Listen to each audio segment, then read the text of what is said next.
Hello students, போன வீடியோவில் நாம் எலக்ட்ரிக் வெஹிக்கிளோட ஹிஸ்ட்ரி அண்ட் எவல்யூஷனை பற்றி பார்த்துருந்தோம். அதோட கண்டினியூஷனை இந்த வீடியோவில் பார்க்கலாம்.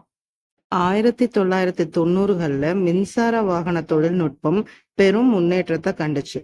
ஜெனரல் மோட்டார்ஸோட மின்சார வாகனமான EV1 வெளியிட்ட பிறகு மற்ற வாகன உற்பத்தியாளர்கள் விரைவில் தங்கள் சொந்த மின்சார வாகனங்களை பின்பற்றினர்.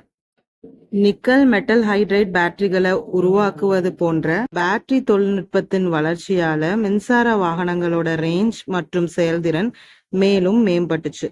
2003 நிறுவப்பட்டதிலிருந்து மின்சார வாகன துறையின் வளர்ச்சியில் டெஸ்லா முக்கிய பங்கு வகிக்கிறது. 2008 நிறுவனம் டெஸ்லா ரோட்ஸ்டரை வெளியிட்டது. இது எலக்ட்ரிக் ப்ரொபல்ஷன் ஓட நன்மைகளை வெளிப்படுத்தும் சிறந்த செயல்திறன் கொண்ட ஒரு எலக்ட்ரிக் ஸ்போர்ட்ஸ் கார். டெஸ்லா மின்சார ஆட்டோமொபைல்களை உருவாக்க தொடங்கியதால model S, model X and model 3 ஆகியவை அதிக கவனத்தையும் சந்தை பங்கையும் ஈர்த்தது. சமீபத்திய ஆண்டுகளில் அதிகரித்து வரும் சுற்றுச்சூழல் உணர்வு மற்றும் காலநிலை மாற்றம் குறித்த கவலைகள் காரணமாக உலகெங்கிலும் உள்ள அரசாங்கங்கள் மின்சார வாகனங்களின் பயன்பாட்டை அதிகரித்தன.